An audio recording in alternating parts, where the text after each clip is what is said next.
دیکھیں، ایران اور امریکہ کی جنگ انتہائی نازک موڑ میں داخل ہو گئی ہے، اور اس نازک موڑ کا نام ہے آبنائے ہرمز۔ پچھلے 3 روز سے آبنائے ہرمز اور اس کے آس پاس جو کچھ ہو رہا ہے، اس کے بعد مجھے نہیں لگتا کہ اسلام آباد MOU کی اب کوئی افادیت باقی رہ گئی ہے۔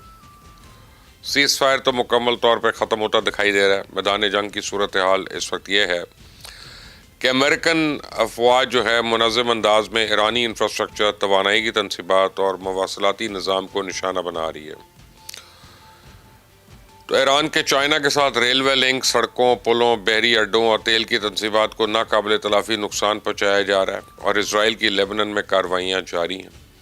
اور کل یمن اور سعودی عربیہ کے درمیان پیش آنے والی ایک خوفناک واقعے نے خطے میں کشیدگی کو ایک نیا رخ دے دیا۔ تو مشرق وسطیٰ میں اب صرف امن ہی نہیں بلکہ عالمی تجارت اور تیل کی ترسیل بھی داؤ پہ لگ چکی ہے۔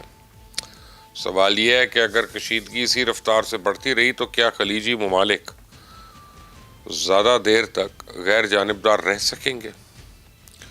یہ سوال میں اس لیے اٹھا رہا ہوں کہ ڈونلڈ ٹرمپ نے کل 2 اہم اعلانات کیے۔ ایک تو انہوں نے ایران کی بحری ناکہ بندی دوبارہ شروع کرنے کا اعلان کیا۔ دوسرا، انہوں نے آبنائے ہرمز کا انتظامی کنٹرول سنبھالنے کے عوض 20% ٹول ٹیکس وصول کرنے کا عندیہ دے دیا۔ سب سے اہم بات یہ ہے کہ پریزیڈنٹ ڈونلڈ ٹرمپ چاہتے ہیں کہ آبنائے ہرمز کے دفاع کے لیے خلیجی ممالک ان کو معاوضہ بھی ادا کریں۔ اب میں آپ کو بتاؤں کہ اسلام آباد MOU میں آبنائے ہرمز کا معاملہ نمٹا دیا گیا تھا۔ تب بین الاقوامی میڈیا نے بھی اس بات کی تصدیق کی تھی کہ سمندری گزرگاہ پہ ایران کا انتظامی کنٹرول ہوگا۔ اب پریزیڈنٹ ٹرمپ کی دلیل یہ ہے کہ وہ دنیا کے امیر ترین خطے کی حفاظت کر رہے ہیں، اور حفاظتی اقدامات کرنے پہ جو خرچہ ہو رہا ہے اس لیے انہیں معاوضہ دیا جائے گا۔ تو پریزیڈنٹ ٹرمپ کے اس بیان کے بعد پوری دنیا سوچے پڑ گئی کہ اگر آبنائے ہرمز کی سیکیورٹی ایک نئی سیاسی اور معاشی کشمکش کا موضوع بن جاتی ہے تو اس کا بوجھ آخر پڑے گا کس پہ؟